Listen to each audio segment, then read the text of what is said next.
Hello and welcome to Smash TV on the Commodore 64, and this, well, it's a conversion from the coin-op, Williams coin-op, which was sort of an update of Robotron 2084, and because it's a twin-stick shooter, it's quite well done in this version. You can opt to play it with one joystick, in which case you just fire it in the direction you're facing, which is not the best way to play the game. Or you can have separate joysticks to move and fire, which is the way I've got it set up here. And this is definitely the way to play it. So if you play it in real hardware, make sure you've got two joysticks that you can put on the table and use two joysticks to play it. If you play with one joystick, you're definitely missing out.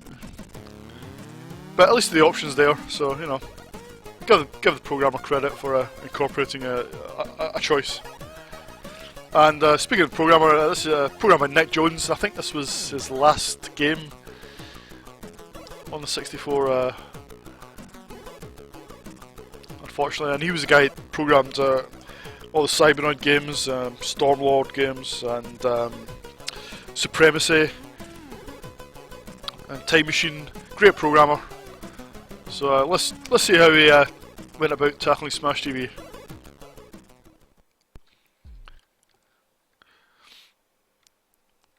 So the coin-op was famous for having tons of enemies on screen. Now, the 64 version doesn't have tons, just not possible, but there's still quite a lot considering.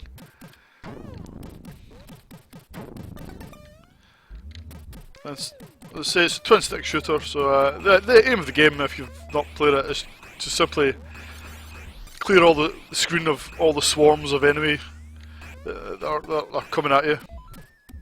Once you've killed enough of them, you move on to the next screen. Now the game is inspired by the film The Running Man with Arnold Schwarzenegger. So there's you win like toasters and things like that for killing the opponents, and video players and things like that. Very silly. And there's well, he's not really present much in this version, but in the coin-op version there's a over-the-top TV presenter.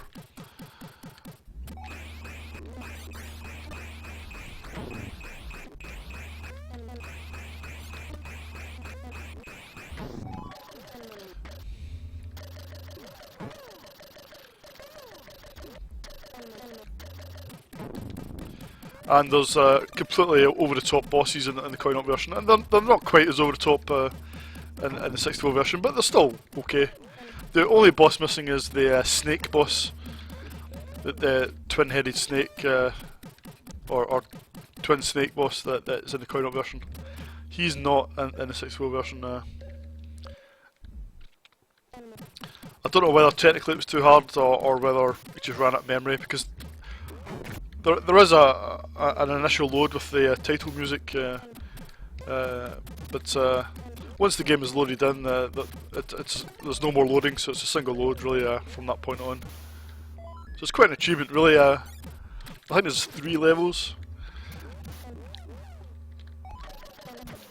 so it's quite a lot crammed into a single load. And going back to the title screen, there's a great version of the coin-op music by Jeroen Tel. He managed to produce a really sort of funky version of it. Well worth a listen. Instead play if you get a chance. Unfortunately, in-game there is no in-game music like there is in the coin-op.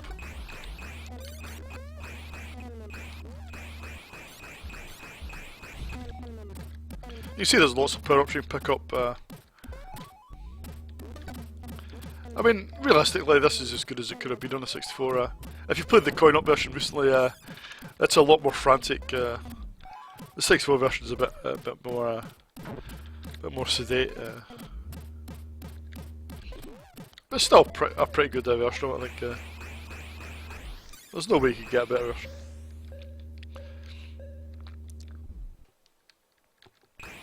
And there's all sorts of different opponents.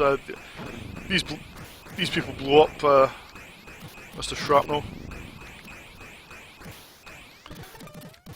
There's the second level has horrible snake things running at you, slithering towards you. And there's like horrible robots and things like that. So all sorts of different opponents.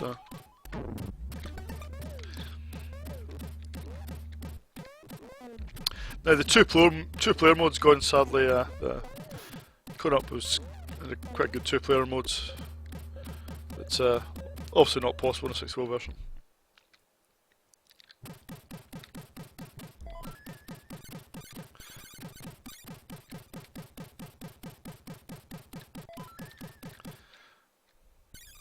This is just the prize room. Oops. One thing, maybe it's a little too easy if you're playing it in the sort of twin stick mode. You see I'm not really under any pressure at all.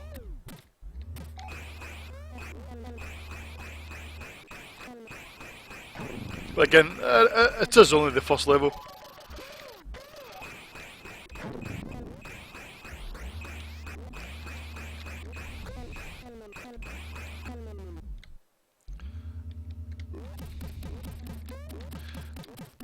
Now you had to pick up as many keys as you can.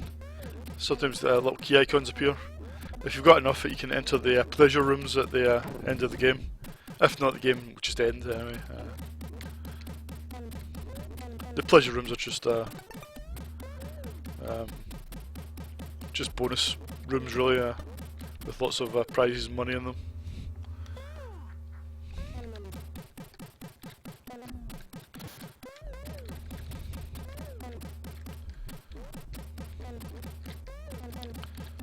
Yeah, sometimes the screens do get quite busy.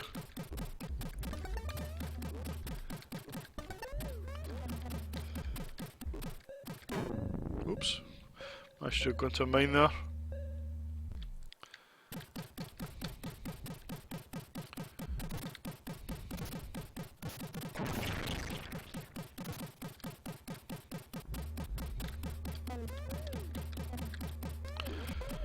This screen's called Tank Trouble, but I didn't see any tanks. There's normally little tanks. Oh, there he is. I'll take it back.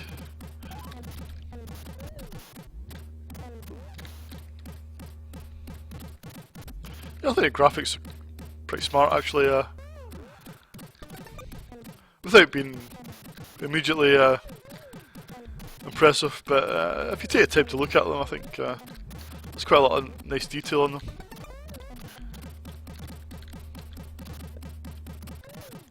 The animation's quite good.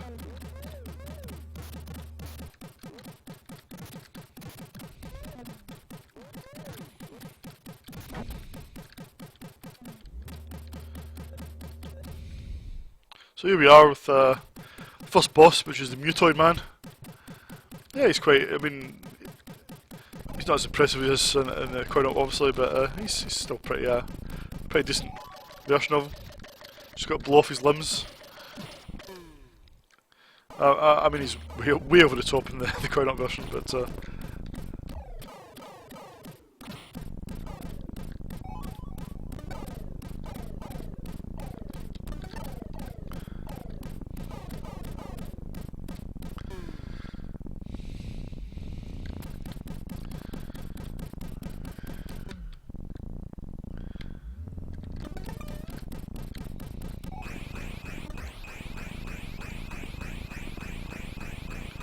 where's his head gone?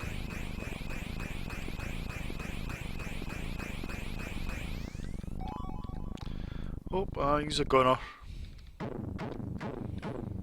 Oh, that's quite an impressive explosion for the Commodore 64, I think. Nick Jones also got a good sprite multiplexer going there.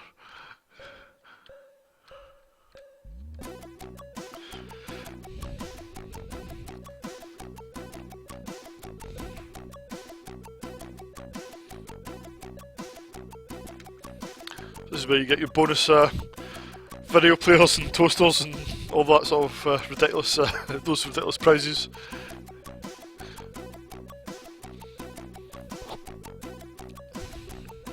Again, nice version of the Coin-Op music by your own Tao.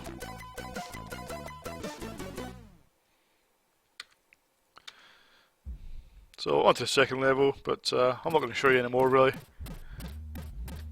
Well, these orbs are pretty horrible. So again, more different opponents. Quite a lot of variety in the opponents. Graphics, I've already mentioned graphics. I think they're pretty good, pretty smart. Sound effects are actually quite good. They're not quite as meaty as I would like, but they're still pretty decent. Music's what music is there is great. Again, especially the title screen music. And the gameplay is as good as it could have been. It's probably one of the better conversions that I've seen. I mean, even the Amiga and ST versions are a bit disappointing. Even if they are a bit busier in terms of the action, the gameplay is just not as much fun. Yep, so that's Smash TV for you. It's as good a conversion as you could realistically hope for, and for that reason, I'll give this 8.5 out of 10. See you in the next video.